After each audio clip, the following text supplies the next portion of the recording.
Good morning. Yesterday morning, Sunday morning, as I was sitting on this porch praying, I actually was turned around the other way, so I was seeing what you can see behind me. I was using the resource that I use most mornings, which is Lectio Divina, taking a passage of Scripture and reading it several times and seeing what God might have in it for you. And interestingly enough, the passage was the passage from last Sunday in Matthew 8, which ends saying that we hope for what we cannot see, because who hopes for things that they cannot see? But if we hope for what we cannot see, we wait for it patiently. And as I thought about that and read through it and kept letting it digest with me, I kind of got the idea that maybe I was being asked the question, what do you hope for? And that kind of led to some depression. I hope COVID-19 ends so that people stop dying and so that the world's economy can recover and so that our lives can go back to the way they used to be.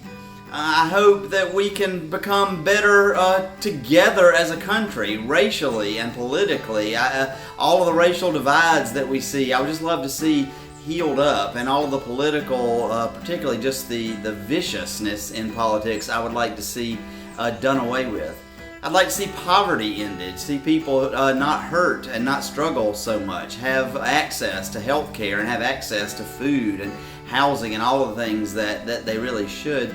And as I was thinking about those things, thinking, I can't see those things, and I don't even know how much I hope for them, at least not in the short term. Those are all such long-term things, and it just kind of left me a little down.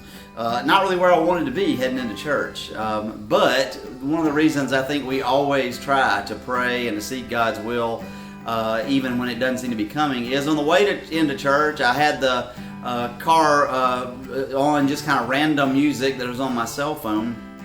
And a song from my seminary days came up. It's 10,000 Maniacs, a strange name for a band, and the song was These Are the Days. And the lyrics are, these are the days that you'll remember, never before or never since. But the idea is no matter what's happening in the right here and the now, these are the days, because these are the days that you have. And I went on to church and we had a wonderful worship service, and I just felt God's presence there in the worship service. And after the service, Lee and Sarah Quattrochi and I had the chance to go and take some furniture to a young woman that we, and by we I really mean Sarah Quattrochi, has been working with for a little over a year, helping her get established. She graduated from high school, has not had a lot of help or support, and Sarah has been working with her, and she finally got her first ever place to live, her first apartment all by herself, and we were taking some furniture that we had stored up at church to her.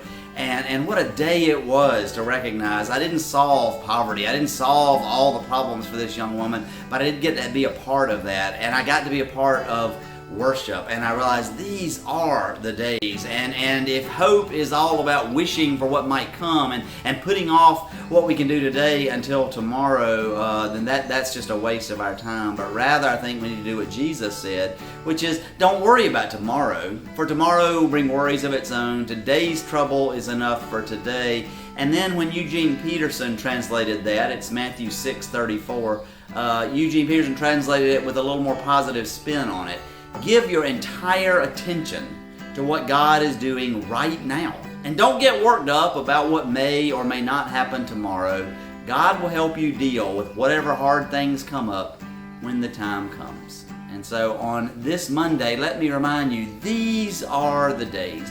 These are the days to remember. Yes, because there is some hard times and some challenges we're facing like we've not faced before, but even more, these are the days to remember, because these are the days that God is giving us, days to make a difference. So go out there today and in some small or large way, make a difference. Why? Because God is with us. Amen.